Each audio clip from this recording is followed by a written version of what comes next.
as you guys have probably heard by now, we received updates into the investigation into Gabby Petito's death. The coroner's office had a press conference on Gabby's autopsy report, and what we learned is devastating. Before we dive into the details, I want to run down everything we learned just to get it all out there, and then we'll get into the weeds of it all. So we learned that Gabby was not pregnant. Her body was not pregnant when it was found.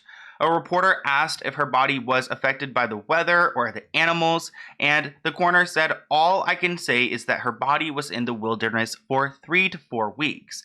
That means that her death was around August 2nd to August 30th. We know Gabby was alive up to August 25th because that's when she had a phone call with her mother. And remember, her van was spotted on August 27th by those YouTubers, so the timeline is starting to add up. And then Gabby was last seen at Mary Piglet's in Wyoming, which was the Mexican restaurant, and there was that woman Nina who came forward and recounted her experience. We've talked about that in a previous video, so if you have not heard about that, definitely go and check it out. But those are some of the updates from the coroner's office. So the press conference wasn't that long because the doctor really couldn't say that much. There are a bunch of laws in Wyoming, but I'm going to play a clip so you guys can see what went down. Thank you for joining us. Sorry about the audio issue. I'm Dr. Brent Blue, Teton County, Wyoming coroner. After a detailed investigation by our forensic pathologist, our anthropologist, and local law enforcement with assistance from the FBI, the Teton County Coroner's Office is following the following verdict. In the manner of death of Gabrielle Lenora Petito, we find the cause and manner to be death by strangulation, and manner is homicide. By Wyoming state statute, only the cause and manner of death are released. Their autopsy findings and photographs and that sort of material is not released by state statute.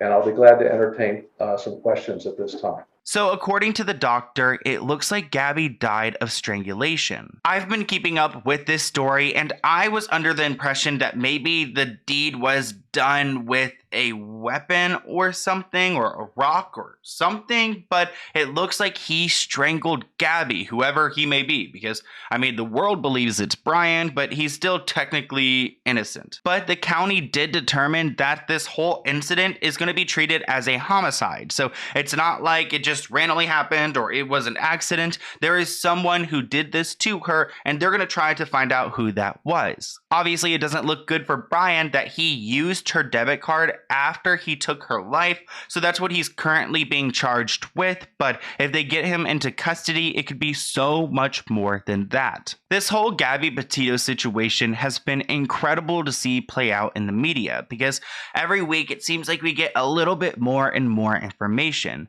and the doctor did share what happened to Gabby's remains and how long her body was out in the wilderness. The remains have been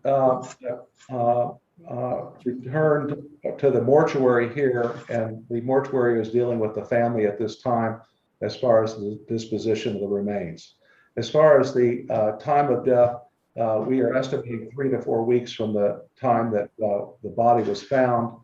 That is actually determined more by the law enforcement than our office.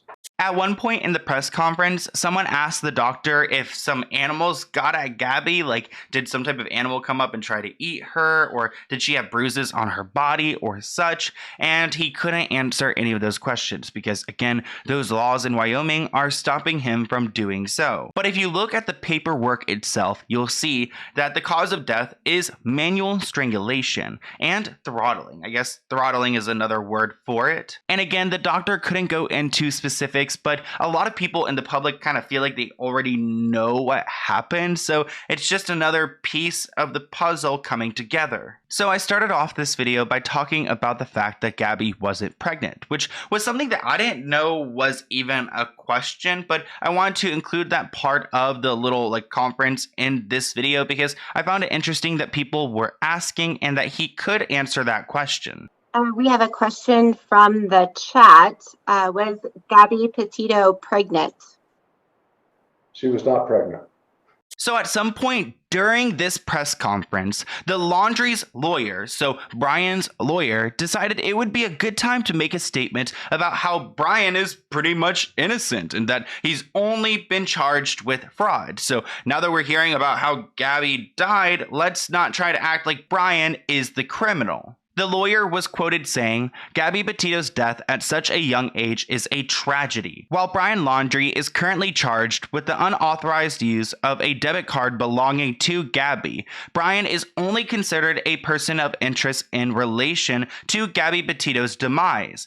At this time, Brian is still missing, and when he is located, we will address the pending fraud charge against him. So, again, trying to make it seem like Brian only ever used her debit card, and he couldn't be responsible for doing this to Gabby. Obviously, I think that's a load of BS, because if you look at the bigger picture and you think about the timeline and how that one woman came forward, Nina, and said how Brian was so aggressive fighting at the restaurant, at that one restaurant in Wyoming, not only do I think this was the last place Gabby was seen alive, but I also believe the fight that happened here is the reason why Brian went and later took her own life, which again is my personal theory, but this was the last time she was seen alive. And if you think about what the doctor shared, she was out there, her body was out there for 3 to 4 weeks. It seems like this was the date that he did it. And you guys already know that a lot of the reporters were asking this doctor, does he think that it's Brian Laundrie?